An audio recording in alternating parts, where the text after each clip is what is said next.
Terima kasih Bu Rani untuk materinya.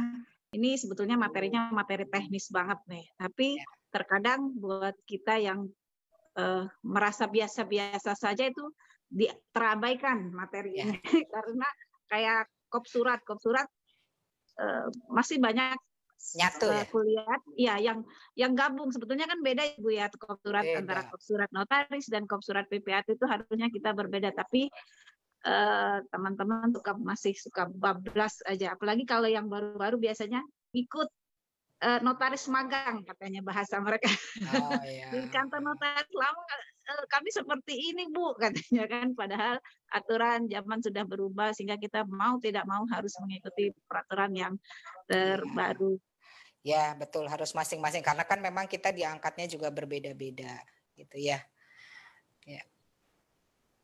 Dan untuk berikutnya kepada Ibu Titi Sulistiawati, saya persilakan untuk memaparkan materinya sebelum kemudian kita akan ngobrol-ngobrol mengenai materi yang menarik ini. Pada Ibu Titi, waktu dan tempat saya persilakan 20 menit dari sekarang ya Ibu Titi, silakan.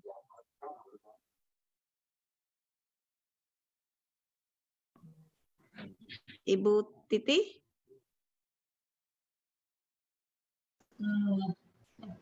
Bismillahirrahmanirrahim. Assalamualaikum warahmatullahi wabarakatuh. Waalaikumsalam warahmatullahi wabarakatuh.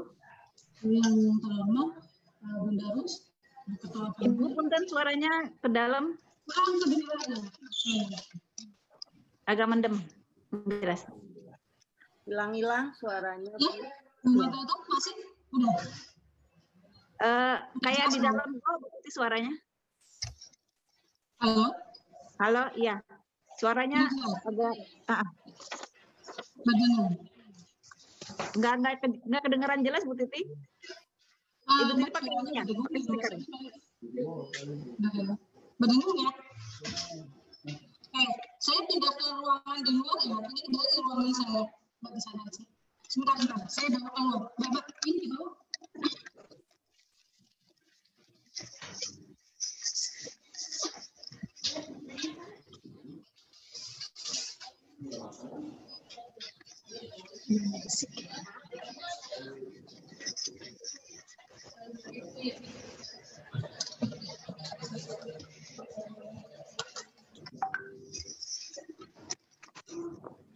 Sebentar sabar teman-temannya, Bu Titi kayaknya ada sedikit trouble dengan mic-nya, lagi diperbaiki.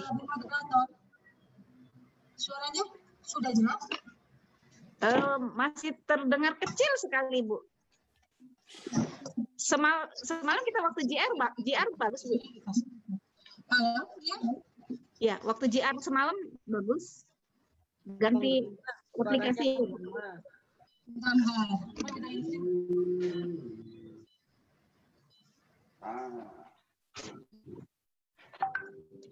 Kalau pakai 5.000, pakai 5.000.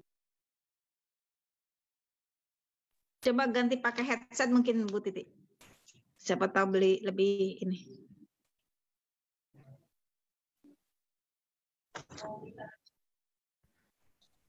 Ya, burung moderator. Lebih baik. Ini jauh lebih baik Bu Titi. Silakan. Ya, oke. Terdengar jelas. Silakan Ibu. Ya. Yang terhormat Ibu Ketua Pengwil, Ibu Rustiana, Ketua Pengda INI IPAT, Kabupaten Serang, rekan-rekan sekalian yang saya cintai. Kalau tadi Bu Rani sudah share untuk kaitannya administrasi perkantoran, saya akan ini untuk masalah untuk berbagi pengalaman, ya. Jadi yang pertama, kalau menurut pendapat saya, tata kelola administrasi itu bisa diartikan dalam arti sempit, ya. Arti sempit itu berarti catat mencatat, ya, ketatausaan. Tadi disebutkan bagaimana mengisi repertorium, mengisi buku-buku yang diwajibkan, gitu kan. Tapi selain untuk administrasi dalam arti sempit, Untuk tata kelola kantor notaris PPAT juga dalam arti yang luas. Ya, di situ ada kegiatan manajerial. Jadi seorang notaris itu harus mempunyai skill manajerial. Dia harus mempunyai kemampuan untuk memanage kantornya. Dia harus mempunyai kemampuan di dalam mengarahkan stafnya, mempunyai kemampuan di dalam melakukan pengawasan atas pekerjaan ketatausahaan. Ya, jadi tata usaha itu, tulis menulis itu merupakan bagian dari tata kelola sistem administrasi kantor notaris. Untuk tata kelola ini, ada yang sifatnya statis, ada yang sifatnya itu harus tidak boleh berubah. Kenapa? Karena memang sifatnya itu sudah ditetapkan oleh peraturan perundangan, oleh undang-undang, oleh Permenkumham. Contoh tadi sudah di-share oleh Ibu Rani, pelang notaris, ya warnanya harus putih, dasarnya putih, ukurannya kop surat juga sama. Itu untuk yang sifat-sifatnya harus tetap. Ya. Tapi ada juga yang sifatnya itu bisa berkembang dengan sesuai dengan keperluan kita. Dalam tanda kutip, berkembangnya itu tetap berdasarkan dan tidak melanggar peraturan yang ada, tidak melanggar kode etik sama gitu. Contohnya, untuk buku-buku yang sudah diwajibkan, buku repertorium, gitu ya. Kalau untuk PPAT ada buku daftar akta, kita juga perlu membuat buku untuk membantu kita kaitannya manajerial. Contoh, di keseharian biasanya tadi disampaikan Bu Rani juga bahwa ada buku repertorium yang bayangan. Ya, sebenarnya kalau saya kebetulan ini kan ceritanya berbagi ya Mbak Elis ya. Iya. Ya, jadi ya, Ibu, silakan. Kolom yang ada di buku repertorium harian tadi tidak persis sama dengan kolom yang ada di repertorium. Saya tambahkan kolom, di situ ada kolom untuk kode siapa yang mengerjakan aktenya. Ya, ada tambahan itu. Terus perkiraan estimasinya. Ya, ada kolom keterangan. Keterangan itu diperlukan kalau sewaktu-waktu ada kendala, kita akan lebih mudah kontrol di antara sesama rekan juga bisa melihat. Kalau diestimasi seandainya, di situ tertulis 4 bulan harusnya sudah kelar. Lah ini kok sudah bulan berapa nih? Kok belum kelar juga, gitu kan? Bisa saling mengingatkan. Ya, jadi kolom untuk repertorium yang cadangan itu tambahkan kolom itu untuk catatan kita, untuk membantu kita. Ya, untuk pengawasan. Gitu. Terus yang kedua lagi untuk yang tambahan juga kaitannya selain ini saya menyarankan kepada, walaupun saran tidak berarti pasti diikutin ya, ada yang namanya anak-anak, anaknya ibu itu juga macam-macam, ada yang nurut, ada yang nggak nurut ya, ada yang ada nakal-nakalnya.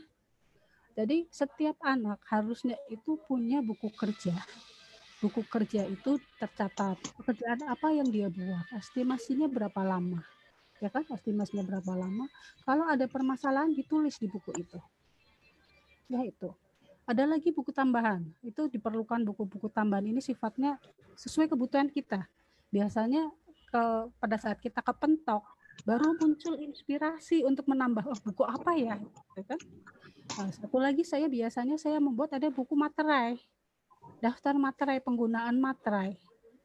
Ya, karena untuk kontrol. Ya, materai itu kan ada nilainya, ada nilai ekonomisnya. Jadi kalau saya membuat hari ini saya membeli materai 5 lembar gitu kan.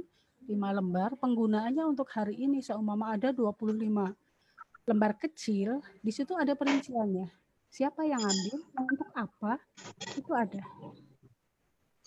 Ya, jadi tidak hanya kemampuan notaris, tidak hanya untuk kaitannya administrasi secara dalam artian kecil, tapi manajerial. Kita harus bisa memberi memberi arahan kepada anak-anak kita. Kita harus bisa berkoordinasi dengan anak kita. Kita harus mempunyai perencanaan. Ya, kantor kita itu bagaimana sih? Kok selama ini kenapa sih? Kok ada teguran dari rekanan kita, ada teguran dari klien kita. Itu kita harus terus memperbaiki. Siapa yang bisa memanage itu kita. Ya, jadi kita harus bisa ke anak kantor itu bagaimana caranya, karena kan tiap anak juga beda-beda tipenya. Ya, bagaimana caranya menumbuhkan sikap memiliki, menumbuhkan sikap tanggung jawab dari anak-anak kantor. Ini loh, kalau saya kerja semaunya, otomatis nanti resikonya itu ada tidak hanya di saya, ya saya dimarahin ibu saya, pasti ibu saya galak, ibu saya cerewet gitu kan, tapi juga berefek ke ibu saya, dipanggil polisi lah kalau ada masalah gitu kan. Jadi untuk buku-buku apa yang akan dibuat itu sebenarnya terserah kepada rekan-rekan sekalian, ya. Apa keperluannya itu terserah. Selain buku-buku itu yang sudah juga di halaman, kalau seandainya saya mendapatkan pekerjaan, makanya seumpama saya pekerjaan itu saya serahkan kepada Mbak Winda, ya, otomatis di buku repertorium sementara saya akan tulis, ya, WD kodenya gitu kan, estimasinya berapa lama, ya, sebulan. Ternyata ada masalah. Kalau saya tidak mau akad sebelum komplit. Berarti kalau ada kekurangan berkas, saya akan menyalahkan Mbak Windanya. Kecuali saya memang ada disposisi. Misalnya ke bank, ternyata ada pengantar notaris, saya sudah dapat tapi belum tanda tangan nih pimpinan banknya. Oke, silahkan banknya tapi parah. Gitu kan? Itu berarti di luar tanggung jawab rekan yang anak saya yang mengerjakan. Gitu. Jadi ada 1 lembar kertas, yang 1 lembar kertas, nanti ada dilekatkan di stop map itu, setiap berkas itu ada checklistnya, KTP checklist, ini checklist, ada catatannya dengan disposisi ibu, gitu, ya. Terus untuk tadi ada hal-hal yang sifatnya mutlak, statis. Kita tidak boleh mengubah-ubah lagi. Saya pernah dulu kalau nggak salah acara apa ya di notaris di Surabaya itu, jadi jangan omongan, ternyata ada rekan notaris bikin plang itu dikasih lampu kelap-kelip.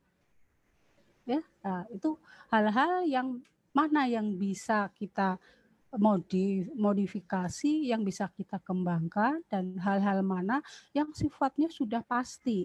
Rekan-rekan harus pahami. Kop surat, kertas kop surat itu bagaimana? Sama-sama kertasnya putih, ininya hitam. Oh ternyata nggak boleh digabung. Itu sifatnya udah mutlak. Gitu, ya.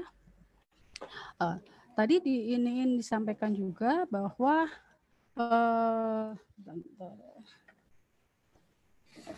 jadi kita itu harus mempunyai bisa memotivasi anak kantor. Motivasi bagaimana? Kalau kamu begini, nanti resikonya begini. Ya.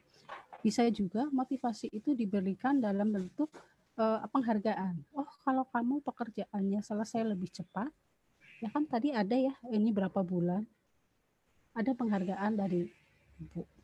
Ya, nilainya apa? Pokoknya penghargaan. Ucapan terima kasih pun itu sudah suatu kebanggaan tersendiri di hadapan rekan-rekan yang lain. Ya, itu. Terus jadi tadi koin yang ada yang diuraikan Bu Rani itu masalah legalitas. Legalitas pasti kan sifatnya termasuk yang pasti ya. Di sini kita hanya bisa bagaimana untuk agar kita mudah. Kalau sewaktu-waktu kita memerlukan, kita mudah mendapatkannya. Tapi juga aman aslinya. Untuk asli bisa disimpan di rumah dengan safe deposito. Dan sedangkan untuk fotokopinya kita minta tolong rekan kita yang fotokopi sesuai aslinya untuk disimpan di kantor, ya, untuk disimpan di kantor. Untuk staf saya kebetulan yang pegang administrasi, Mbak Ayu, dia malah punya disimpan di dalam HP. Jadi sewaktu-waktu seperti kemarin Mbak Lili, Bu Titi minta ini dong. Oh iya, langsung Mbak Ayu kirimkan walaupun tidak posisi tidak di kantor. Jadi semua itu akan sangat membantu pada saat kita sangat memerlukan. Karena terus terang saya sendiri orangnya pelupa. Ya. Untuk masalah kantor, itu kan kantor itu termasuk hal yang bisa kita modif, soalnya kan berkembang sesuai dengan kebutuhan kita. Dulu pada saat saya masih tahun pertama, kantor saya itu hanya satu kotak, gitu kan. Satu kotak ada 2 meja, 2 kursi, sofa, disekat untuk ruang kerja saya. Dengan berkembangnya waktu, ternyata saya memerlukan lagi. Jadi untuk rekan-rekan sebenarnya yang masih baru atau yang masih 5 tahun ke bawah, itu tidak perlu berkecil hati, apalagi seperti award kemarin. Iyalah orang kantornya ini kok, kantornya ini tidak. Semua pasti ada prosesnya. Ya, saya pun nggak mudah juga. Saya bertahun-tahun kontrak juga, Mbak Elis. Ya, kontrak udah bayar 6 bulan masih ingat lagi, waduh udah mau bayar kontrak lagi. Jadi itu semua memang kecuali yang memang benar-benar tajir gitu ya langsung. Jadi saya memang mengawali semua dari nol. Untuk keperluan kantor, dengan berkembangnya waktu, mungkin wawasan saya juga karena mungkin tambah tua, wawasan saya juga berubah. Oh ternyata saya tidak hanya perlu untuk penyimpanan, untuk yang standar. Oh ternyata saya tidak hanya perlu ruang rapat, saya juga harus mengamankan kantor saya. Saya juga harus mengamankan warkah-warkah saya, gitu kan? Harus mengamankan minute-minute saya, karena itu merupakan amanah dari negara. Di situ saya timbul oh berarti saya tiap lantai ini harus ada alat pemadam kebakaran ya. Jadi itu dengan berjalannya waktu semua akan berjalan dengan ini ya. Semua lantai ada alat pemadam kebakaran, terus ada juga satu kotak kecil sebenarnya untuk alat-alat perlengkapan obat-obatan yang sederhana. Yang ini lagi dengan berkembangnya waktu lagi mungkin ada pemasangan CCTV. Rekan-rekan sebenarnya untuk rekan yang baru juga nggak perlu berkecil hati ya. CCTV di situ sebenarnya sangat penting untuk memantau kegiatan anak-anak kantor. Yang namanya anak kantor sama dengan anak kita, suka ada nakal-nakalnya ya. Ya nakalnya udah begini. Dalam hal nggak ada ibunya, aduh dia asik main HP gitu kan. Ya, ada CCTV yang kita bisa mengingatkan, itu akan untuk menumbuhkan rasa tanggung jawab di antara anak-anak kantor juga. Selanjutnya yang Bu Rani itu untuk fisik kantor, terus untuk kelengkapan kantor. Untuk kaitannya pengamanan. Jadi untuk pengamanan apa yang biasanya saya lakukan untuk pengamanan. Jadi akte-akte yang saya buat, dan itu kebetulan memang saya pernah mengalami sendiri, saya merubah cover akte secara berkala. Ya, cover akte secara berkala, ini kebenaran untuk yang sekarang belum saya rubah. 2 tahun sekali semuanya saya rubah warnanya. Ya, 2 tahun sekali saya rubah. Terus di dalam untuk akte notaris itu saya kasih stempel namanya itu imbos. Jadi pernah sekali waktu ada yang memalsukan, saya nggak mau suudon, tapi waktu itu seumpama tahun 2010 akte yang datang ke saya, ada seseorang yang menyatakan bermasalah dengan akte saya. Aktenya itu tahun 2007. Saya punya data 2007 tuh harusnya itu covernya merah gitu kan. Ternyata salinan yang dibawa itu warnanya hijau. Dari situ saja dari sekilas kita sudah bisa untuk memudahkan kita ya untuk ini ternyata memang bukan ini kok. Jadi udah aman lah istilahnya begitu. Juga ada juga untuk pengamanan yang berikutnya itu kaitannya ada stempel emboss di tengah salinan. Itu memang sebenarnya nggak kelihatan ya. Jadi sekarang jadi kebuka. Ada stempel emboss di tengah ya. Depan, tengah, sama belakang. Depan, tengah, sama belakang. Saya malah nggak hafal. Terus terang saya orangnya pelupa. Ya, itu untuk mengamankan sama. Jadi pada saat tertentu ada seseorang memalsukan. Sekarang banyak sekali akte dipalsukan. itu ada tandanya bahwa ini benar sebenarnya keluar dari kantor saya.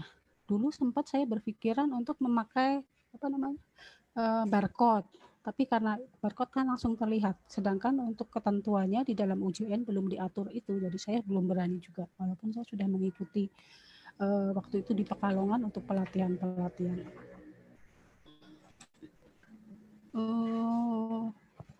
Kaitannya untuk manajerial, jadi kemampuan manajerial, jadi banyak sekali rekan-rekan itu kalau menurut saya untuk mencari karyawan, mencari staff itu nyari yang sudah pinter, ya, bajak membajak. Itu saya mengalami sendiri. Ada rekan karyawan saya itu diajak pindah gitu kan. Alhamdulillah terus terang sih kalau memang anaknya nggak mau gitu. Jadi saya lebih senang untuk mengambil yang dari nol. Saya ajarkan, jadi saya ajarkan mulai dari nol, karena rekan yang lain mungkin sudah bisa, rekan yang lain juga akan mengajarkan. Mulai dari menjahit, ya, menjahit, menggaris. Ya. Kalau itu jahitan juga saya akan periksa, mau udah kencang atau sudah pas tengah. Itu bagian dari tugas notaris sebenarnya, manajerial.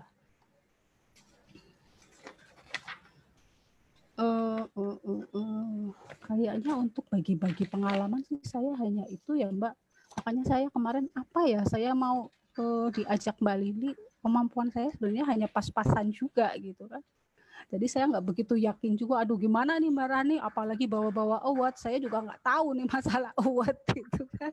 Satu lagi, kita jangan pernah, jadi gini, saya itu tidak pernah memberi kesempatan seseorang tamu klien itu sebisa mungkin langsung saya temui. Jadi HP saya memang selalu open. Jadi untuk sebagian notaris mungkin terlalu rempong ya Bu Titi ya. Tapi ya saya selalu berusaha menjaga hubungan secara khusus dengan staf klien. Saya ingat klien pertama saya namanya Haji Rudi. Dia membuat akte CV dan sampai sekarang komunikasi tetap bagus. Ya, jadi setiap kali ada permasalahan, dia merasa nyaman. Dia tanya ini, saya bisa berusaha untuk bisa menjelaskan. Dan untuk tamu yang datang pun kita punya kewajiban untuk berbagi dengan masyarakat. Jadi jangan hanya karena orang bertanya terus paling juga cuma nanya-nanya doang, paling hanya membanding-bandingkan. Sebagian rekan-rekan ada yang ini begitu. Gak apa-apa, itu memang bagian dari ilmu kita yang harus kita bagikan. Ya, jadi jangan malas konsultasi mau ketemu buang-buang waktu gitu kan. Nah, jadi saya menyediakan waktu itu, ya mudah-mudahan dengan itu sedikit ilmu saya itu bisa bermanfaat. Kalau saya tidak bisa dengan sedekah yang lain, ya dengan ini. Saya kira itu Mbak Elis. Ya, nanti kita lanjut untuk tanya jawab. Ya. Baik, terima kasih Bu Titi untuk materinya lebih ke saran sepertinya ya. Iya.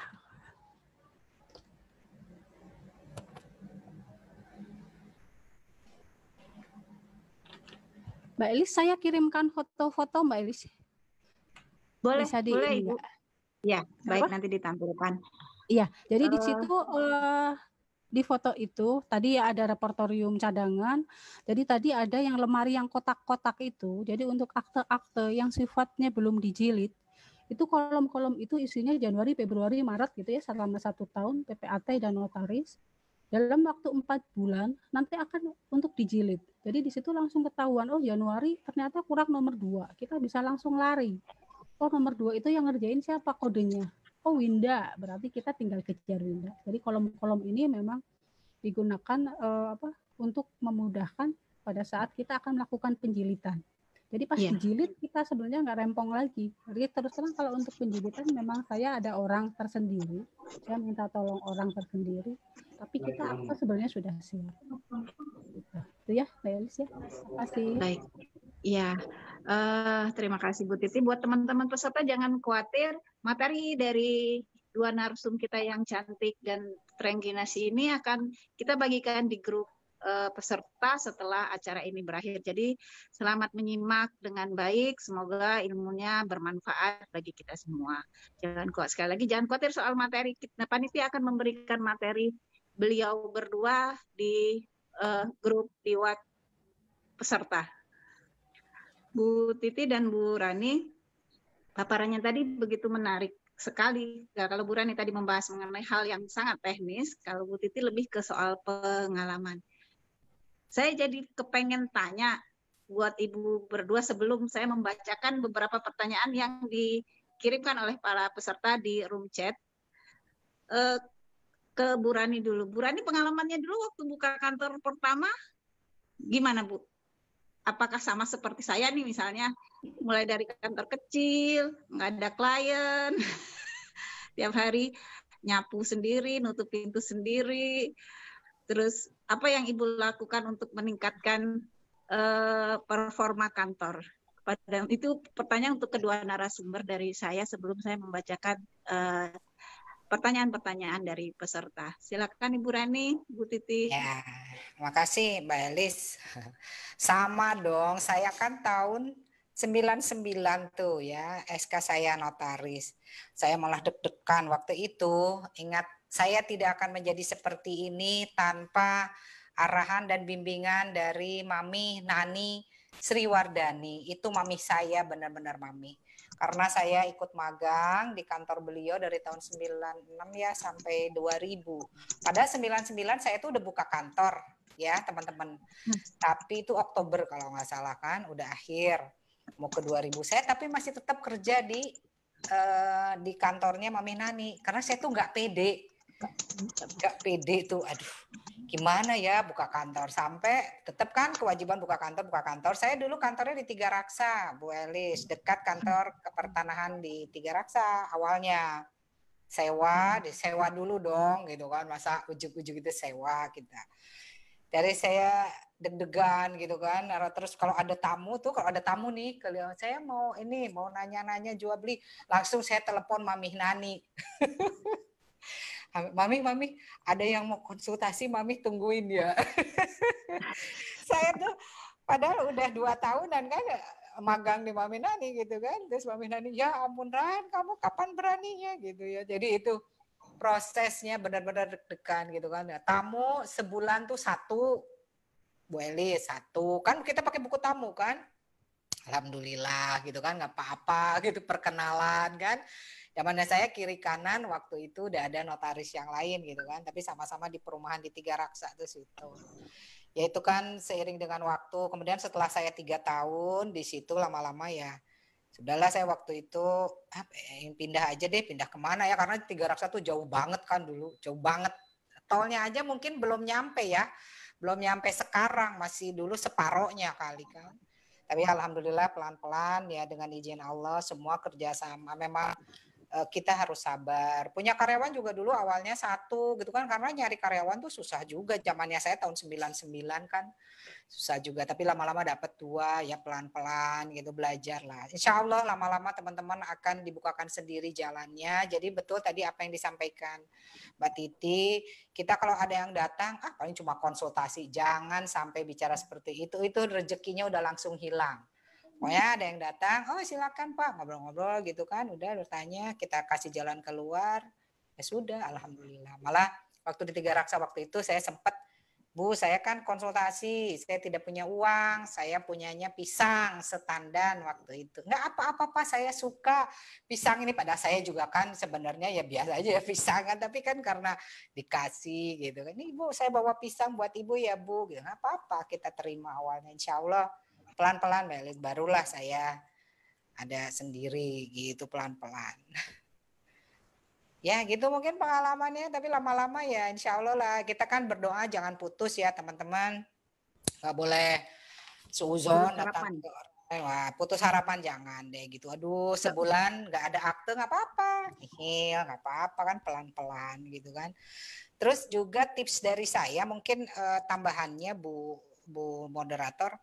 Jadi jangan lupa si staff yang sudah kita tadi kasih buku kan sama seperti Bu Titi tadi, setiap orang punya tanggung jawab. Jangan lupa meeting karyawan rutin. minimal saya tuh 1 bulan sekali untuk memantau kegiatan anak-anak itu. Staf-staf kita tuh udah sampai mana pekerjaannya. Karena kalau kita nggak pantau, itu akan menjadi tercecer gitu, jadi lupa. Sehingga kita jangan lupa meeting gitu ya. Jadi supaya pekerjaan yang diberikan oleh klien-klien kita tetap terjaga dan betul. Sama Mbak Titi, klien yang pertama datang sampai sekarang itu sewa menyewa ya saya. Itu terus sampai sekarang perpanjangan sewa menyewanya, bayangkan saya sudah 20 tahun ke saya, terus dari mulai kantor saya di Tiga Raksa, sampai besok nih dia mau tanda tangan entah perpanjangan yang keberapa tuh rumahnya, tetap aja ke saya sewa menyewanya. Padahal dia rumahnya tuh di Jakarta Utara gitu kan. Ya itulah makanya harus membina klien kita dengan baik gitu supaya hubungannya tetap ada. Gitu. Mungkin itu Bu Moderator. Ya, jadi kuncinya adalah membina hubungan baik dengan klien. Membina hubungan baik dengan klien itu secara profesional ya teman-temannya Apple Shop. Ya dong. Aneh-aneh. Wajib deh. Jangan keluar jalur ya. Jangan keluar jalur sesuai kita memberikan pelayanan secara profesional. Ya, kalau menjaga nama baik kantor, berhubungan baik dengan klien, aktenya akan berjalan terus ya, berarti udah 22 tahun kayak Bu Rani tadi yang sewa menyewa buat aktenya udah berpuluh-puluh. Iya, perpanjangannya terus. Jadi dia itu sewa menyewanya itu setiap 2 tahun sekali. Terus sampai sekarang besok dia mau entah yang keberapa nih Mbak Titi. Coba bayangkan, masih terus keberani. Saya bilang, Pak kan notaris tuh banyak gitu. Di Tiga Raksa juga banyak. Enggak, katanya ke Ibu aja. Alhamdulillah. Alhamdulillah. Kalau Bu Titi gimana ceritanya? Gimana tips dan bagaimana cara meningkatkan performa kantor, apalagi khususnya ketika baru-baru kemarin buka kantor. Ini kayaknya peserta kita siang hari ini banyak notaris-notaris baru dan anak-anak ALB yang butuh motivasi. Kan butuh motivasi untuk mereka bersemangat menjaga kantor mereka. Silakan Bu Titi. Ya, Mbak Elis sebenarnya sih hampir mirip dengan Mbak Rani. Cuman bedanya karena kan saya orang baru. Saya benar-benar tidak tahu sana sini. Jadi kanan kiri saya sebenarnya nggak paham Tangerang itu apa. Pada saat saya mengajukan di Tangerang pun Tangerang mau yang di mana saya juga nggak paham gitu kan. Sampai suami saya juga, Mama memang berani jadi bukan notaris di Tangerang. Suami saya sendiri begitu. Itu saya ingat terus, jadi kok jadi dibegitukan gitu kan. Jadi saya itu jadi di hati saya, saya harus tunjukkan nih bahwa saya memang bisa jadi notaris. Saya juga bisa jadi ibu. Itu kayaknya sampai sekarang saya masih ingat. Saya suka kesel kalau sama suami. Papa dulu kan nggak percaya kan, Mama jadi notaris gitu kan. Satu-satu yang mendorong saya itu waktu itu Pak Heri ya di Sosiawan. Beliau berteman baik dengan suami, udah seperti saudara. Jadi beliau juga mendorong, ayo Mbak Titi, iniin Mbak Titi. Gitu kan. Jadi pada waktu kita mau buka pun, ayo iniin. Sampai ayo syukuran yuk iniin Pak Heri sama Mbak Teh Fitri ya, beliau sama dorong saya iniin. Jadi kita notaris itu tidak tahu kapan klien itu akan datang, kapan tamu akan datang gitu kan. Kalau saya itu Sabtu memang sengaja buka. Untuk notaris-notaris yang sudah senior itu mungkin Sabtu udah istirahat, buat istirahat. Tapi ibaratnya kan saya itu membuka jalan. Jadi saya justru menjaring hari-hari di mana notaris lain itu tidak buka, Mbak. Dan saya selalu standby di kantor. Maksud saya, kalau suatu saat ada yang datang pun, jangan sampai mereka udah alhamdulillah ada orang mau buka pintu kantor gitu loh, Mbak Elis. Jangan sampai lepas, bukan berarti kerjaan, tapi jangan sampai lepas, nggak bisa kita berkomunikasi. Biarkan beliau itu kenal dengan saya, biarkan beliau itu puas dengan apa yang saya jelaskan. Untuk itu saya berusaha itu membaca buku-buku ya, membaca buku A, B, C, D. Hobinya saya memang baca, tapi tapi ciri saya juga pelupa gitu kan. Tapi saya senang baca dengan harapan kalau suatu saat ada tamu yang datang konsultasi, jangan sampai saya itu tidak bisa jawab, Mbak Ini. Itu kesempatan saya suatu saat dia akan balik lagi. Jadi jadi klien. Jadi walaupun yang pertama mungkin hanya datang gitu, jangan sampai kecewa. Ya, di situ kesempatan kita ada kayak sekarang, kondisi sekarang banyak webinar untuk notaris-notaris yang baru. Jangan apa sih? Jangan pesimis. Gunakan, manfaatkan itu. Ilmu-ilmu itu tidak tahu mungkin digunakan nanti atau besok atau nanti sore gitu kan. Kapan ada ini datang, itu kesempatan kita harus ditangkap. Jangan kantor kita kosongin, kantornya kosongin, saya untuk perjalanan aja udah habis banyak. Mungkin kan ada yang begitu. Saya kantornya di Serang nih sama Mama nih.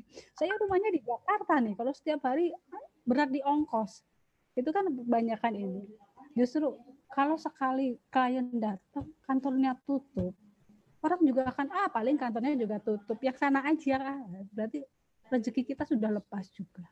Ya, jadi memang harus ada pengorbanan yang dilalui, belajar terus untuk menyiapkan kalau sekali waktu ada yang datang, dan kita harus berkorban nungguin kantor. Jadi kantor saya dulu, Mbak, itu staf saya pertama saya dibantu oleh Mbak Silvi. Mbak Silvi sekarang notaris di kota, sama Mbak Dwi.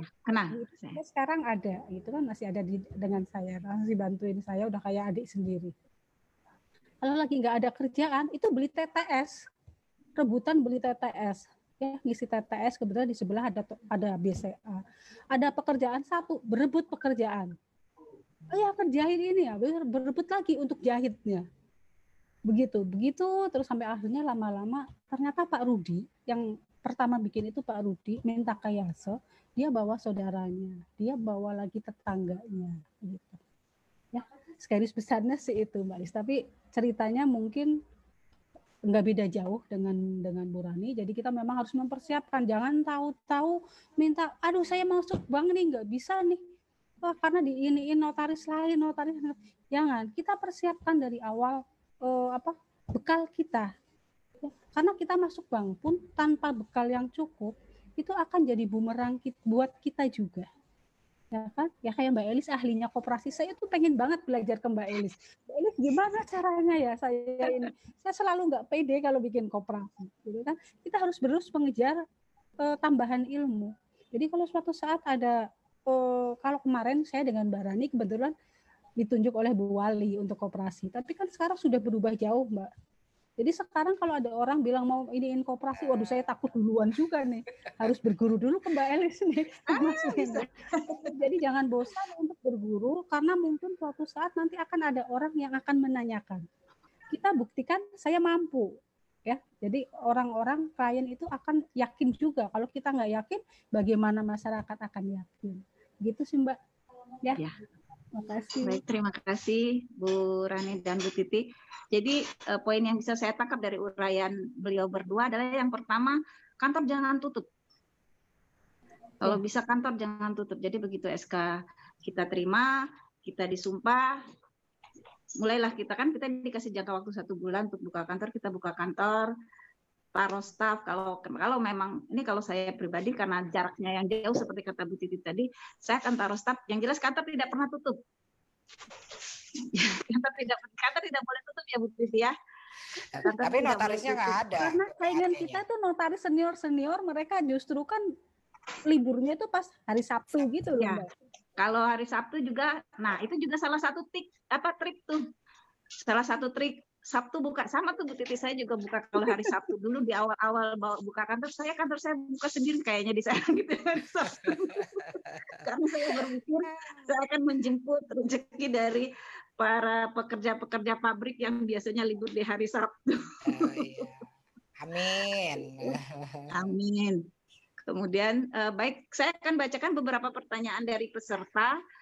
Yang ini saya rangkum saja teman-teman ya, karena kalau untuk pertanyaan yang sama saya akan bacakan satu kali saja. Salah satunya, bagaimana Bu Rani, ini kayaknya untuk Bu Rani, bagaimana jika akta kita tidak sampai 50 akta? Kan persyaratan untuk bundel akta itu 50 akta baru bisa dibundel. Gimana kalau cuma 1 atau 2 akta? Apakah kita biarkan dulu tidak dibundel, atau kemudian biarkan dibundel apa adanya satu akta dalam 1 bulan itu?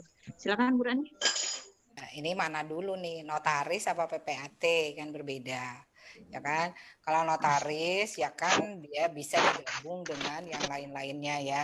Kalau untuk awal-awal memang ya saya paham, saya juga sama untuk awal-awal kan kalau notaris itu 50 ya.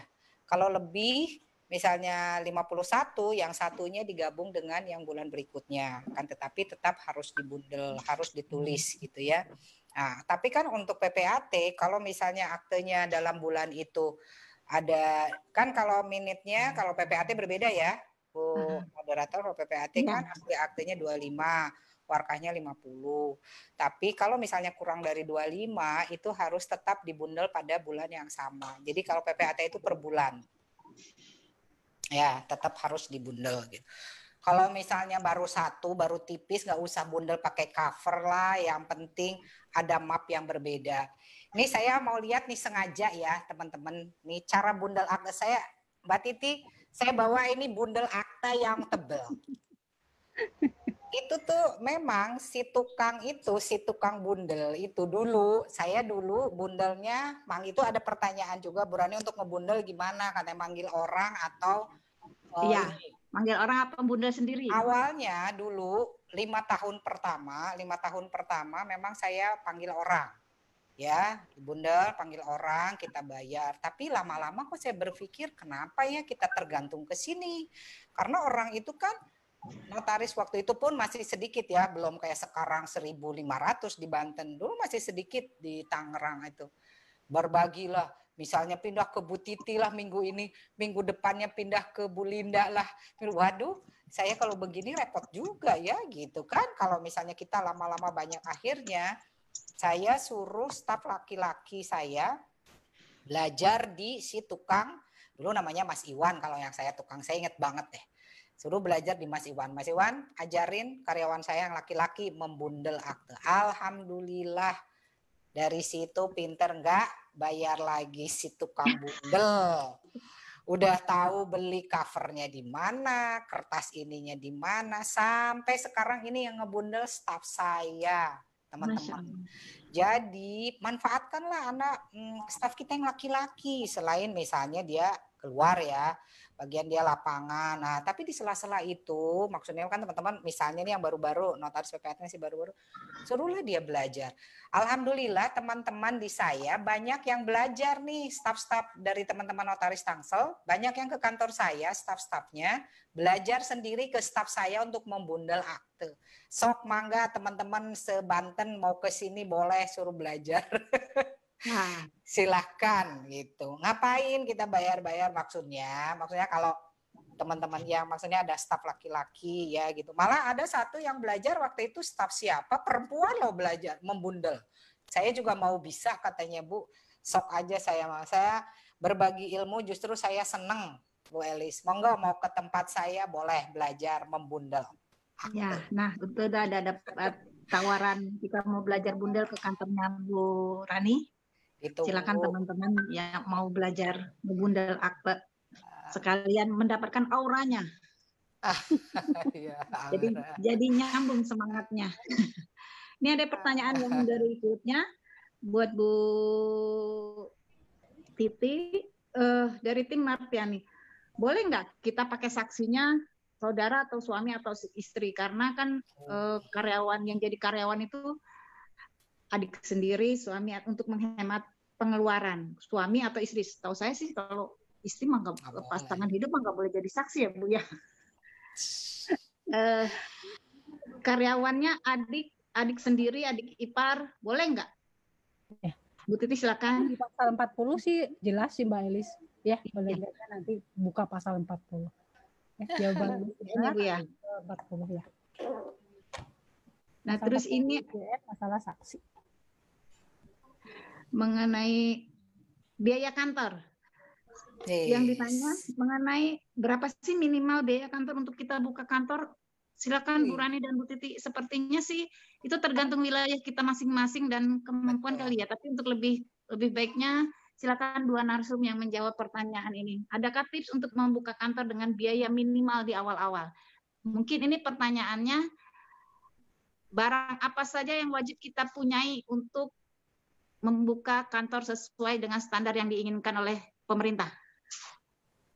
Ya, sebetulnya tadi kan ada tuh di materi saya ya, yang di depan Bu Moderator ya, ada.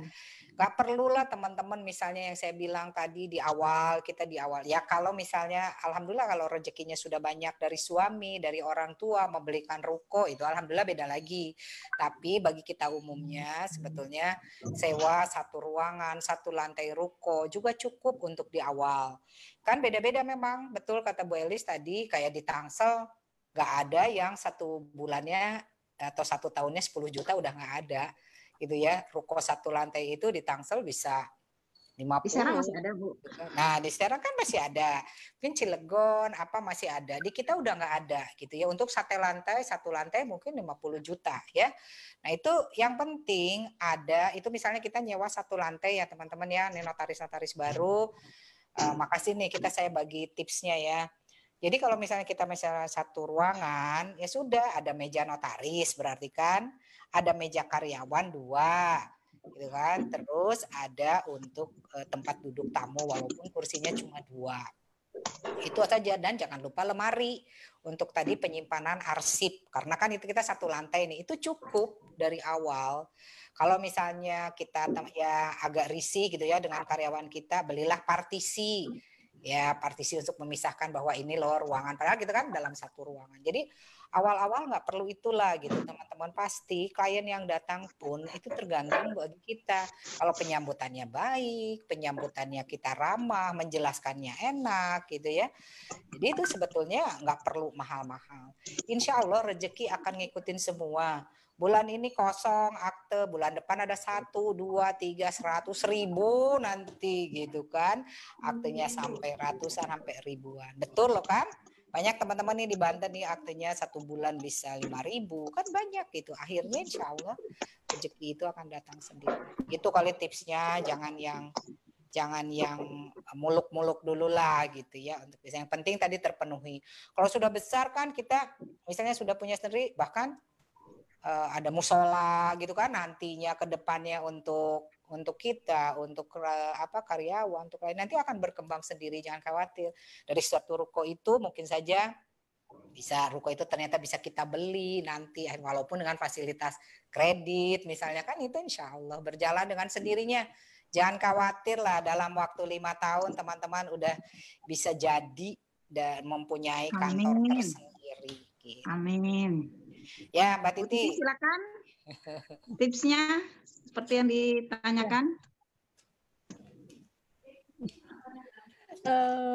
Sebenarnya sih mirip juga sama dengan Mbak Rani. Jadi sekarang kan memang dimungkinkan juga di ketentuan di UJN kan, kita buka bareng, nanti ngambil bareng-bareng lantai berapa, ada beberapa notaris untuk ini bareng-bareng. Yang penting untuk administrasinya, kerahasiaan aktenya tetap dijaga. Ya, mungkin itu juga menjadi solusi. Karena kita tetap di dalam memilih kantor itu juga kan ada syarat-syaratnya gitu kan, tetap harus menjaga harkat martabat notaris tapi tidak berarti harus yang wah ya. Tapi saya pernah menemui itu ada papan dulu waktu saya MPW, saya dapat tugas untuk ke lokasi. Waktu itu ada seorang notaris itu meletakkan pelangnya itu di perumahan kosong gitu kan. Jadi seolah-olah hanya membuat kamu merasa bahwa sudah melaksanakan jabatan. Itu kan hal yang begitu benar-benar malah justru menurut saya itu merendahkan harkat martabat notaris. Jadi jangan ngasal juga, sederhana tapi tetap memikirkan untuk itu. Ya, itu sih Mbak. Baik, terima kasih Bu Titi, Bu Rani. Jadi tips pertama itu nggak usah pakai standar lihat kiri kanan ya. Yang kita pakai adalah standar menurut aturan saja.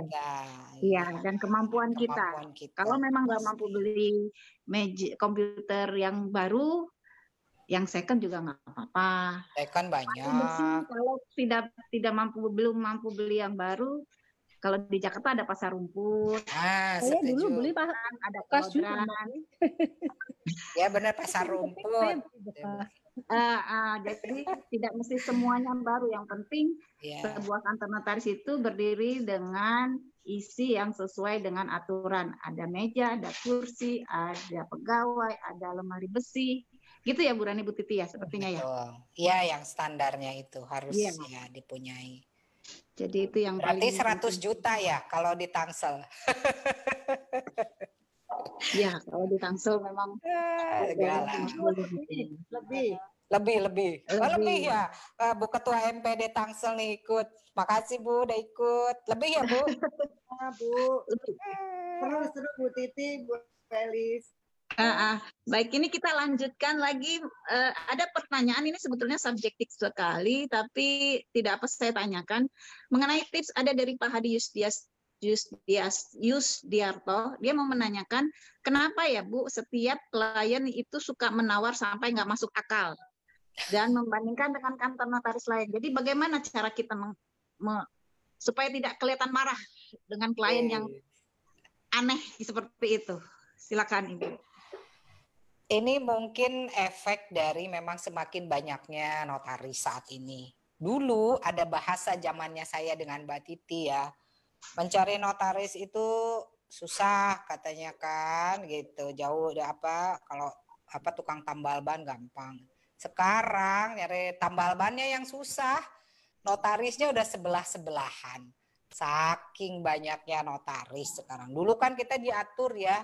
Dalam jarak 1 kilometer boleh, baru boleh berapa kilometer ya Mbak Titi ya, dulu kita nggak boleh kantornya berdekatan gitu, nggak boleh. Kalau sekarang udah nggak gitu lagi, malah kan lantai 1 di Tangsel ada lantai 1 dan lantai 2 gitu ya.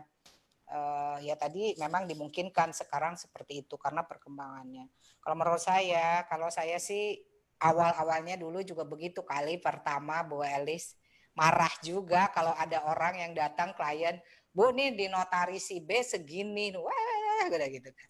Tapi itu kita balik lagi ya Pak, kita sadar seandainya itu rezeki kita, itu tidak akan kemana. Jadi kita menjawabnya begini, oh iya Bapak di sana mendapatkan harga sedemikian ya silahkan pilih itu kembali lagi kepada Bapak. Kalau kami dengan harga segini gitu. Jadi setiap notaris sebenarnya mempunyai standar masing-masing walaupun kita kan ada maksimal ya untuk akte kan 1%. Tapi untuk dalam hal sekarang kayaknya jarang sekali ya. Malah pernah waktu itu tahun 2000 berapa ya Mbak Titi 2012 di Tangsel ini membuat kesepakatan harga. Pada saat itu saya jadi ketua Pengda INI-nya kan ada perintah tuh dari PP Pusat untuk membuat standar harga minimal. Ya kalau maksimal kan kita udah tahu 1%. Dibuatlah minimal itu dari pada saat di Banten waktu itu hanya Tangsel yang rapat anggota yang menentukan standar harga akte, daerah-daerah lain nggak ada gitu. Waktu itu kita zaman 2012 kita menentukan, ingat banget ya Mbak Titi, 500.000 minimal akte gitu. Tapi ternyata dalam kenyataannya kan kembali lagi ke teman-teman gitu kan. Jadi susah kalau untuk dibuat harga minimal akte gitu, sehingga ya tadi Pak siapa yang bertanya, kalau menurut saya sabar aja Pak gitu kan. Kalau seandainya itu rezeki Bapak insya Allah akan kembali ke Bapak. Jadi si kliennya kita kasih pilihan, Bapak silahkan mau memakai notaris A atau memakai saya, silakan dengan biaya yang ini. Oke lah Pak, saya diskon deh untuk Bapak, diskon lagi gitu. Tetap dikurangi tapi jangan sampai jadi ngikutin teman itu juga gitu kan. Gitu. Kalau menurut saya sih gitu. Kalau saya sih udah pasrah aja. Itu bukan rezeki saya gitu.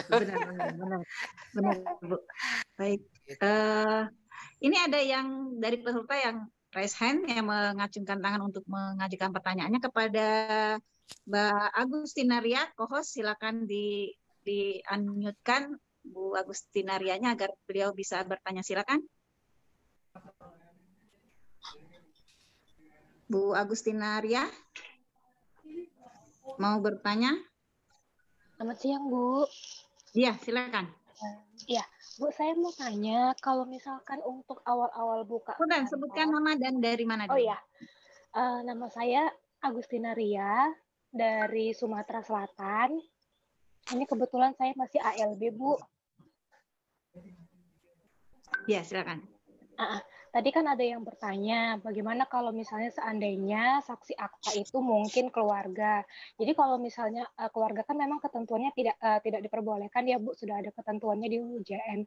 Tapi kalau misalnya saksi itu mungkin selain dari keluarga, apakah bisa Bu? Karena kan mungkin di awal-awal buka kantor ini kita belum bisa untuk menggaji karyawan seperti itu Bu. Terima kasih. Silakan Ibu Titi atau Bu Rani yang mau menjawabnya. Jadi mungkin sepertinya pertanyaan si Agustina ini adalah untuk saksi cabutan kayaknya ya, karena belum mampu bayar pegawai, ada kerjaan akte kan harus ada saksi 2. Jadi saksinya saksi cabutan baik itu dari keluarga ataupun itu. Silakan Ibu. Untuk saksi yang jelas kalau kita kembali ke UJN di pasal 40. Istilah saksi cabutan itu juga istilah apa sih yang dimunculkan oleh rekan-rekan sendiri juga ya. Jadi kita harus melihat juga untuk prosedur pembuatan akte. Di dalam prosedur pembuatan akte salah satunya tentang syarat saksi sudah ditetapkan. Jangan sampai nanti kalau terjadi suatu permasalahan, akte itu akan turun terdegradasi karena salah satu syaratnya itu tidak terpenuhi. Ya, kita harus berpikir panjang ke situ. Saksi juga tidak gampang. Pada saat terjadi permasalahan, saksi akan dipanggil juga. Ya, ada suatu kasus pada waktu itu saksi ketika dipanggil ternyata itu tidak tahu, tidak paham dan memang tidak menghadiri. Itu akan berefek ke saksinya. Jadi pada saat kita menunjuk saksi pun kita harus memberi pemahaman kepada saksi tersebut. Jadi saya kalau akad gitu kan, untuk saksi yang ada di kantor, yang di akte, saya biasanya memang staf yang ikut akad. Jadi dia paham betul untuk akte yang saya isi aktenya. Kalau terjadi suatu permasalahan nanti, dia bisa pada saat ditanyakan oleh penyidik, dia akan bisa menjawab juga. Ya. Jadi kalau yang tadi cabutan, kalau terjadi permasalahan terus pada saksinya akan dipanggil, itu akan berefek kepada aktenya. Ya, pada notarisnya. Ya, mungkin Mbak Rani akan menambahkan, Mbak Rani. Bu Rani, silakan Bu Rani. Ya, seperti yang tadi di awal ya saya sebutkan juga, jangan sampai saksi itu saksi freelance. Kalau saya bilang tadi Bu Elis saksi cabutan gitu ya. Itu jelas pertanggungjawabannya tidak ada gitu ya. Bagaimana kita, karena kadang-kadang ya saksi cabutan atau saksi freelance itu dia di mana-mana dan dia hanya dicantumkan namanya saja. Ini sangat berbahaya bagi kita ya. Mbak siapa tadi dari Sumatera Selatan ya, luar biasa, terima kasih ikut. Jadi tolonglah, jadi makanya dalam waktu 2 bulan setelah kita disumpah itu kita harus, jangan tadi dipikirkan wah kantor, nah ternyata saksinya nggak ada. Jadi itu pun harus kita cari manusianya juga. Tadi di materi saya ada ya minimal 2 orang saja gitu kan. Kalau misalnya suami atau istri kita mau ikut ya boleh aja di kantor kita, tapi kan nggak bisa jadi saksi gitu kan. Tetap harus orang lain gitu ya. Jadi Mbak siapa namanya tadi harus tetap dicari dulu, selain mempersiapkan kantor harus mencari Mbak Agustina harus tetap mempersiapkan 2 orang saksi ya. Gitu. Baik. Jadi tetap harus pakai saksi yang walaupun itu saksi dari keponakan kita juga nggak masalah ya Bu ya. Yang penting memang dia menetap menjadi bagian dari kantor kita gitu ya Bu Rani, Bu Titi. Ya, jangan yang suami istri gitu kan, adik kan itu kan terlalu dekat ya, ininya saudara. Jadi ada yang jauh-jauh ponakan apa gitu. Apa-apa, justru itu membantu keluarga juga ya kan, bekerja di tempat kita kalau bagi yang. Ini ada lagi pertanyaan dari bagaimana membedakan membuat kwitansi pekerjaan dan kwitansi pengurusan. Jadi tadi Ibu Rani sudah menjelaskan bahwa biasanya kalau untuk akta kita pakai kwitansi yang kantor kita, tapi kalau untuk pengurusan kita pakai kwitansi biasa. Demikian ya Bu Rani, silakan dijelaskan kembali. Ya, kalau saya demikian, Bu Moderator ya. Jadi untuk mengamankan diri kita, karena nanti kalau ada pemeriksaan pajak, jadi misalnya kita kan hanya akta saja, sementara akte pengurusannya kita bedakan gitu kan. Walaupun di situ kan sebenarnya begini, seperti akte jual beli ya. Akte jual beli kita mau proses di BPN kan bukan kewajiban kita untuk melakukan balik nama, kita hanya kewajiban untuk mendaftar. Gitu kan, PPAT itu bonus lah ya. Kita di perincian biaya kita suka ada pengurusan balik nama gitu kan, itu kan bla bla bla bla lah gitu ya, gitu kan sebetulnya itu bukannya kita gitu kan, kita hanya wajib daftar saja sudah, nanti kita si kliennya yang sendiri, tapi kan sekarang menjadi katakanlah sudah satu paket gitu ya Bu Moderator, itu alhamdulillah. Oleh karena itu harus dibuat pemisahan antara kwitansi itu, memang jadi banyak sih kwitansi yang keluar gitu ya biasanya. Kalau saya nih, saya pribadi, mungkin Bu Titi nanti bisa atau teman-teman yang lain mungkin ya. Kalau saya jadi akte, misalnya akte kita nih 1 juta gitu ya. Akte itu ada kwitansinya kan kantor notaris PPAT Rani. Kemudian kwitansi untuk penitipan PPH, BPHTB itu kwitansi yang biasa, yang panjang itu Bu Elis, yang biasa ditulis penitipan PPH sekian atas nama siapa gitu kan. Itu ditandatangan memakai stempel kantor aja gitu, bahwa itu dititip di kita, itu kan hanya penitipan gitu. Dan kita biasanya jelaskan juga proses biaya-biaya pengurusan itu berbeda ya Pak ininya, karena yang dibuat oleh kwitansi mereka mengerti kok gitu. Sebentar saya menyapa dulu, ada Bunda Like Tikili ya, luar biasa ini guru saya juga, Bunda Like. Ada Bunda Lika, selamat datang Ibu. Terima kasih nyimak. Terima kasih. Ya gitu, mungkin Bu Elis moderator. Kalau dari saya, mungkin Mbak Titi ada tambahannya. Ya silakan Bu Titi. Kalau Bu Titi gimana ini? Kalau untuk kwitansi Mbak Elis, karena kan memang ini selain terkait dengan kewajiban kita, ya kewajiban kita hanya untuk pembuatan aktenya, benar tadi dipisahkan, dan itu bisa juga untuk pengurusannya, walaupun mungkin sebenarnya kita juga, tapi dibuat dalam suatu badan usaha, karena itu pajaknya itu lebih murah. Dulu saya sempat ngobrol juga dengan Mbak Rani, dengan Teh Tuti kalau nggak salah. Jadi untuk pengurusannya, seumpama ada CV-nya, itu diurus oleh saudara kita atau siapa, staf siapa, itu untuk pajak juga memang lebih murah. Gitu. Jadi kalau nggak salah 2% ininya. Ya boleh itu salah satu ininya juga Mbak Elis ya, salah satu kiat-kiatnya, ya tipsnya juga mau diikutin yang mana gitu kan Mbak Elis ya. Silakan diikutin. Tapi yang jelas memang harus ada pemisahan antara biaya akta dan biaya pengurusan agar pada saat pelaporan pajak kita tidak terbeban biaya pajak yang bukan menjadi bagian kita, begitu ya Bu Titi, Bu Rani ya. Karena ini kan sudah ada contoh teman kita kalau nggak salah di Banten juga notaris, jadi dia dihitung oleh si kantor pajaknya karena aktenya ribuan gitu kan. Jadi mereka beranggapan dari kantor pajak itu bahwa akte kita misalnya dipukul rata, misalnya 1 juta satu. Padahal akte itu kan ternyata dia dengan misalnya KPR bersubsidi kecil-kecil, dia sebenarnya tidak mendapatkan biaya yang 1 juta. Tapi kan orang pajak tahunya misalnya kita punya 100 akte kali 1 juta, sehingga dihitunglah demikian. Karena teman kita tuh waktu itu kwitansinya menyatu gitu jadi aktenya. Jadi lebih baik kita pisahkan makanya dengan proses-proses lainnya gitu. Itu lebih aman untuk kita gitu ya. Tuh, mungkin gitu teman-teman. Ya, baik, terima kasih. Ini ada satu pertanyaan lagi. Sepertinya ini dari ALB ya, bukan dia bertanya. Apakah serah terima dokumen dari klien ke notaris atau sebaliknya itu wajib kita buat, ataukah itu hanya inisiatif dari kita notaris, Bu? Tanda terima. Tanda terima, wajib dong kita buat dokumen yang diserahkan kepada kita. Nah ini juga nih teman-teman tips juga dari saya, ini ada beberapa kejadian. Jangan sampai tanda terima kan kita buat nih 2 rangkap ya kan. Jangan sampai apabila menyerahkan sertifikat itu ditulis asli sertifikat.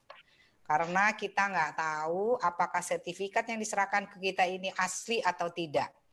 Kan kita tahunya setelah nanti dicek ke BPN baru tahu bahwa itu sesuai dengan buku tanah yang ada di kantor pertanahan.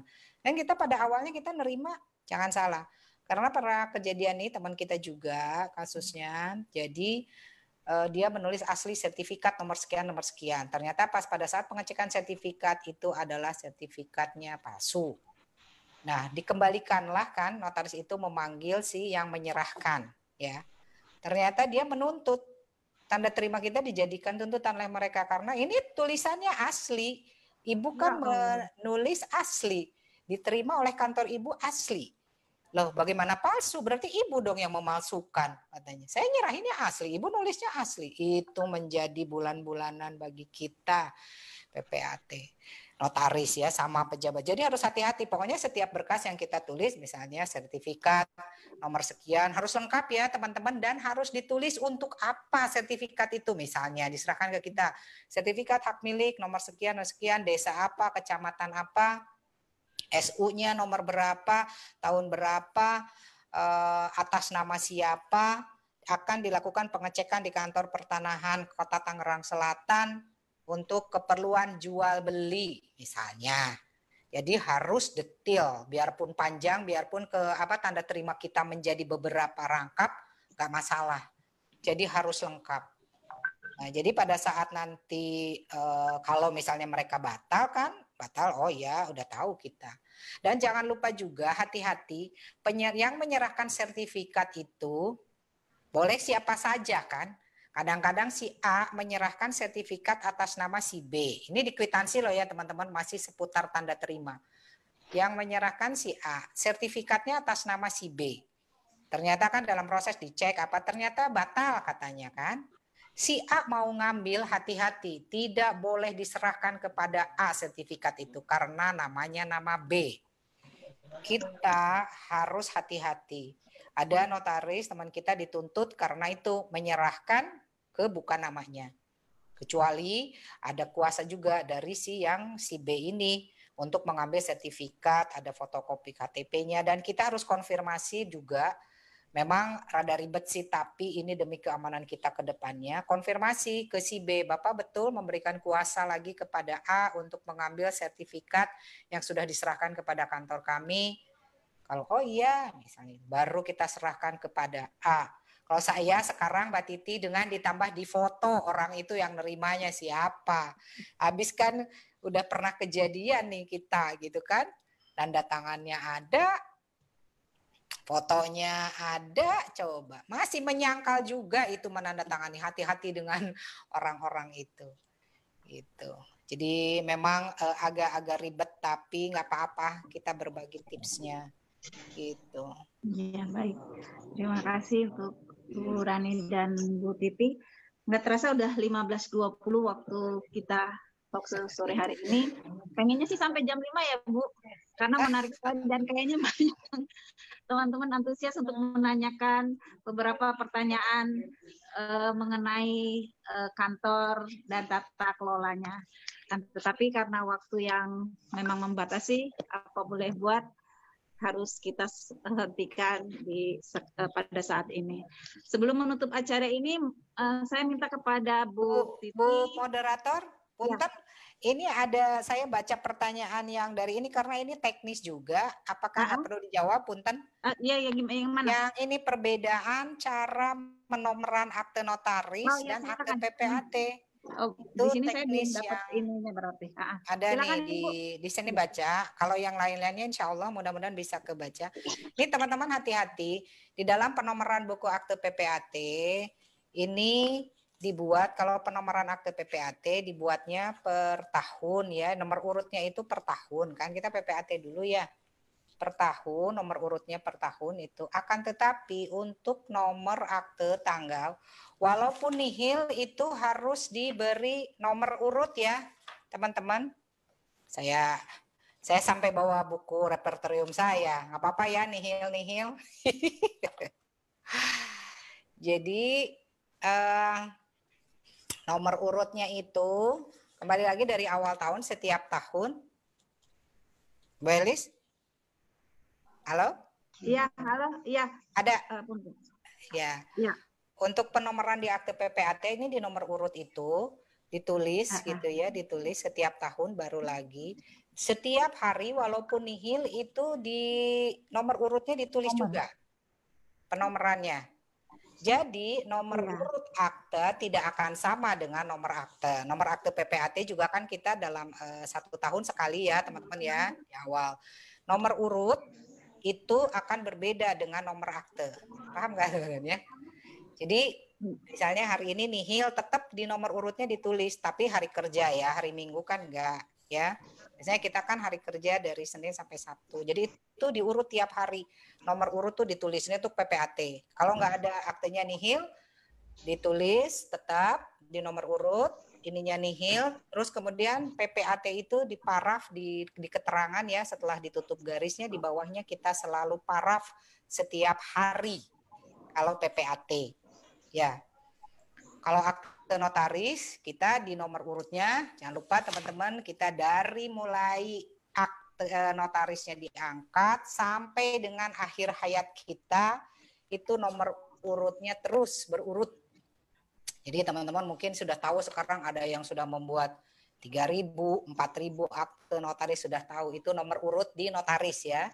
Tapi kalau notaris kan nomornya bulanan, tidak seperti PPAT gitu ya.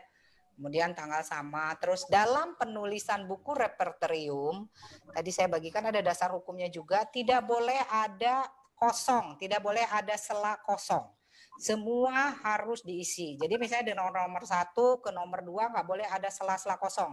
Itu sesuai dengan peraturan ada, sudah diatur. Itu nggak boleh ada sela-sela kosong, kemudian pada akhirnya digaris, nanti kan ada cara kata-kata penutupnya juga tadi. Dulu kita jarang memperhatikan itu gitu ya, ternyata tidak ada sela-sela kosong, semuanya tuh ada aturannya gitu lah cara penulisannya. Jadi kita tidak boleh mengarang-arang. Sama di PPAT juga di penulisan buku repertorium sama tidak boleh ada sela-sela kosong gitu. Mungkin itu tambahannya untuk menjawab pertanyaan yang tadi. Iya, terima kasih Bu Rani. Pertanyaan terakhir ini dari Ibu dari Mbak Selina. Kalau tidak boleh asli sertifikat ditulis, kalimatnya harus diganti kata apa Bu? Ya, kalau saya pasti tulisnya terima sertifikat nomor hamil ini. Kan demikian ya bukan? Silakan. Iya boleh, sama aku juga gitu. Terima kan, tanda terima. Sertifikat. Asal dengan ada tulisan asli aja gitu ya. Yes. Ya. Yes. Karena kan kita belum cek apakah itu asli atau tidak, walau bentuknya seperti asli, tapi kan belum tahu kebenarannya. Betul, setuju. Baik. Untuk kedua moderator, kok saya jadi grogi. Untuk kedua narasumber. Untuk sebelum menutup acara, saya silakan untuk closing statement untuk materi hari ini. Saya persilakan kepada Bu Rani terlebih dahulu untuk menyimpulkan closing statement talkshow kita di sore hari ini. Silakan Ibu Rani. Ya, terima kasih Bu Moderator, Mbak Elis. Yang pertama sih saya kesempatannya terima kasih ya untuk Pemda Kabupaten dan Kota Serang, INI dan IPAT yang telah memberi kesempatan kepada saya untuk mengisi talkshow ini. Walaupun kita ilmu atau pengalaman yang jauh berbagi dari banyak yang senior, ada Bunda Like, ada Bang Is, ada Pak Arja Malis, semuanya banyak yang senior, kita sama-sama berbagi sedikit pengalaman dari kita sendiri. Mudah-mudahan bermanfaat nih bagi teman-teman yang mengikuti talkshow hari ini. Ini bukan webinar, jadi saya lebih suka begini gitu ya, santai langsung, malah bisa tadi bertatap-tatapan ya, langsung pertanyaannya. Dan saya titip pesan kepada teman-teman notaris yang PPAT yang baru ataupun yang sudah berjalan, mari kita sama-sama menyimpan dokumen yang dititipkan di kita, dokumen negara ini dengan baik. Simpanlah dengan teratur, dengan baik, dan karena ini tanggung jawab kita seumur hidup kita. Dan pencatatan jangan lupa, pengarsipan, semuanya minuta ikutilah apa yang ditetapkan dalam UUJN, dalam kode etik, peraturan Menteri Hukum dan HAM, PPAT juga sama, peraturan Kepala BPN, semuanya harus diikuti. Jadi kita jangan sampai mengarang-arang cerita gitu ya, harus begini, oh kata siapa harus begini, ya memang ada dasar hukumnya. kita orang hukum. Itu saya sih titip pesan itu bagi teman-teman yang mau menanyakan mengenai seputar administrasi kantor. Ini nanti Bu Eli silakan boleh berbagi nomor handphone saya nggak keberatan. Baik. Bisa nanti teman-teman di WA gitu kan, bertanya WA dulu atau apa, sharing ilmu, sharing pengalaman gitu. Tapi yang pasti kita sekali lagi kesempurnaan hanya milik Allah. Banyak sekali kekurangan saya sebagai manusia biasa, termasuk tadi memang agak risih sih dibilang ada apa PPAT Award itu enggak gitu ya. Bagi kami justru itu amanah dan berat gitu ya. Bisa teman-teman insya Allah diadakan lagi di Banten. Mudah-mudahan yang ikut sekarang hari ini banyak yang mendapat PPAT Award. Terima kasih Mbak Elis, demikian dari saya, terima kasih. Terima kasih Bu Rani. Tadi dengar ya Pak teman-teman, nanti di grup panitia akan share nomor telepon Bu Rani. Jadi bagi teman-teman yang ingin bertanya, berkonsultasi, silakan nanti menghubungi beliau. Pada Bu Titi dipersilakan untuk memberikan closing statement-nya untuk talkshow kita di siang hari ini. Silakan Bu Titi. Ya, terima kasih untuk panitia yang telah memberikan kesempatan kepada saya. Jujur, saya awalnya itu tidak pede banget, apalagi dikaitkan dengan award Mbak Elis, karena pengalaman saya sebenarnya juga mungkin sama, beda sedikit-sedikit lah ya. Tapi mudah-mudahan pengalaman ini, pengalaman baik atau buruk, pasti akan bermanfaat kalau kita mau mengambil hikmah dari setiap permasalahan. Ya, rekan-rekan, jangan bosan untuk terus belajar. Pada saat tertentu kalau kita menemui kendala, jangan malu untuk bertanya. Untuk rekan-rekan lain yang memang mempunyai kemampuan, jangan pula membentengi diri. Sekalinya ada rekan kita, adik-adik kita yang mungkin lebih senior, pengalamannya kurang, menanyakan, kita bantu ya, karena bagaimanapun permasalahan notaris, salah seorang notaris akan menjadi permasalahan kita semua. Jangan sampai ketika sudah timbul permasalahan, ketika sudah ada masalah, baru mencari teman, baru bingung. Jadi sebelum itu timbul, sebelum permasalahan itu timbul, mari kita saling bahu-membahu untuk memperkaya ilmu, untuk saling menyempurnakan di antara kita. Ya, biarpun sedikit, semoga ini bermanfaat buat semua. Terima kasih Mbak Elis. Amin. Baik, terima kasih Bu Titi. Sharing sore hari ini, dari siang sampai sore hari ini pasti sangat bermanfaat sekali buat kita semua. Bisa saya simpulkan dari satu jam setengah di talkshow kita, diskusi kita siang hari ini adalah yang pertama, semangat teman-teman gitu ya ibu-ibu ya, dua ibu narsum yang cantik cerita ini. Tetap semangat buka kantor, rajin-rajin baca buku, jangan malu bertanya pada teman. Salah satu keuntungan jadi notaris itu temannya banyak.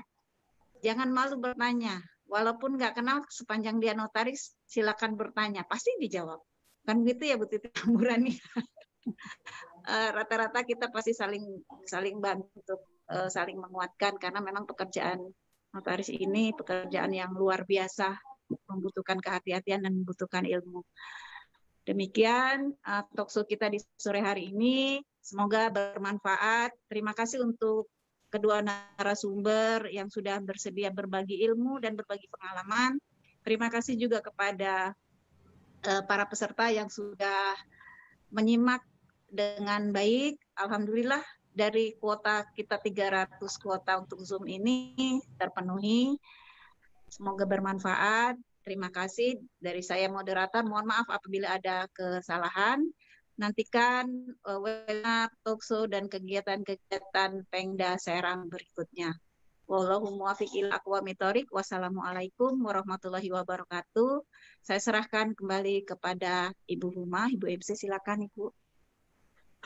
Terima kasih Bu Elis yang telah menjadi moderator kita pada siang hari ini. Selanjutnya juga saya ucapkan terima kasih sebesar-besarnya kepada narasumber kita, yaitu Ibu Rani Widayanti SMH, Bunda Titi Sulistiawati SHMH. Semoga ilmu yang diberikan kepada kita semua dapat bermanfaat, kita dapat menjalankan tugas profesi kita sebagai PPAT dan notaris dengan sebaik-baiknya sesuai dengan perundang-undangan yang berlaku, bekerja secara profesional dan penuh tanggung jawab. Sebelum saya menutup acara kita pada siang hari ini, karena tadi doa pembukanya terputus, jadi sekarang kita tutup acara kita ini dengan pembacaan doa kembali dipimpin oleh Bapak Rohani SHMKM. Kepada Pak Rohani, kami persilakan Pak.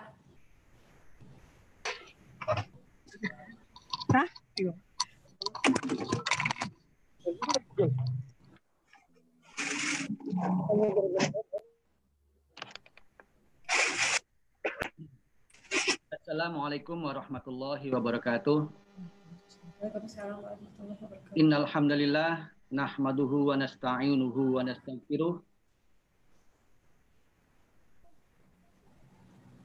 Innal hamdalillah nahmaduhu wa nasta'inuhu wa nastaghfiruh wa na'udzu billahi min shururi anfusina wa min sayyiati a'malina may yahdihillahu fala mudhillalah wa may yudlilhu fala hadiyalah. Qala Allah Ta'ala fil Qur'anil Karim, hal yastawil ladzina ya'lamun wal ladzina la ya'lamun. Bapak-bapak, ibu-ibu yang dirahmati oleh Allah Subhanahu wa taala, alhamdulillah acara yang kita selenggarakan pada siang dan menjelang sore hari ini dapat berjalan dengan lancar. Untuk itu, marilah kita bersama-sama berdoa kepada Allah Subhanahu wa taala, semoga dengan ilmu yang kita dapatkan dari para narasumber dapat bermanfaat bagi kita bersama dan dapat menunjang kita dalam menjalankan tugas profesi kita sebagai notaris dan PPAT. Bagi rekan-rekan yang non-muslim dipersilakan berdoa menurut keyakinannya masing-masing. Allahumma sholli ala sayyidina Muhammadin fil awwalina wal akhirin wa barik wa sallim wa radallahu ta'ala an kulli sahabati Rasulillah ajma'in. Alhamdulillahi rabbil alamin, hamdan syakirin, hamdan na'imin, hamdan yuafi ni'amahu wa yukafi mazidah. Ya Rabbana lakal hamdu kama yanbaghi li jalali wajhikal karimi wa azimi sultanik. Allahumma sholli ala sayyidina Muhammadin sholatan tunjina biha jami'al hajat wa tutahhiruna biha min jami'i sayiat wa tarfa'una biha ala darajat wa tuballighuna biha asal ghayat min jami'il khairati fil hayati wa ba'dal mamat innaka lakulli syai'in qadir.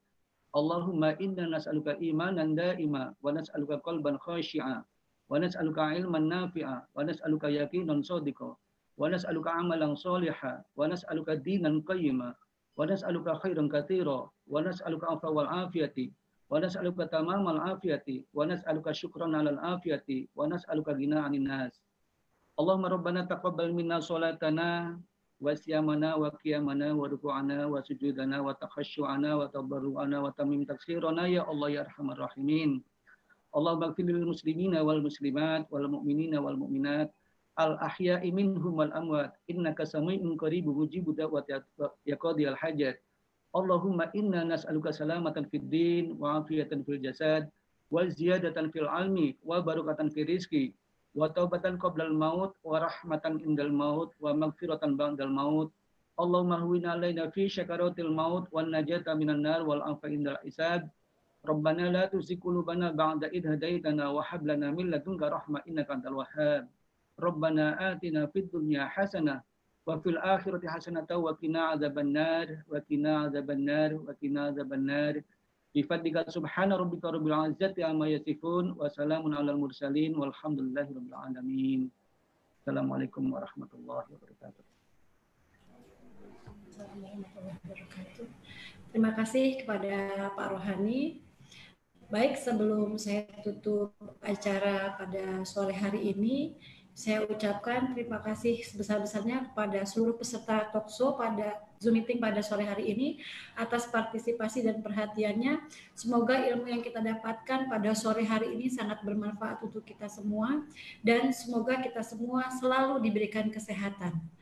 Saya atas nama seluruh panitia pada sore hari ini mengucapkan mohon maaf apabila dalam pelaksananya acara ini terdapat kekurangan-kekurangannya. Baik, kita tutup acara sore hari ini dengan mengucap Alhamdulillahirabbil alamin Wabillahi taufik wal hidayah. Wassalamualaikum warahmatullahi wabarakatuh. Waalaikumsalam. Wabarakatuh. Kami kembalikan ke host yang rencananya kita mau foto bersama ya. Mbak Nana. Silakan, Nak. Ya, Mau foto bersama gimana aba-abanya? yang perlu meninggalkan ruangan Zoom, kita bisa buka videonya untuk foto bareng yuk sama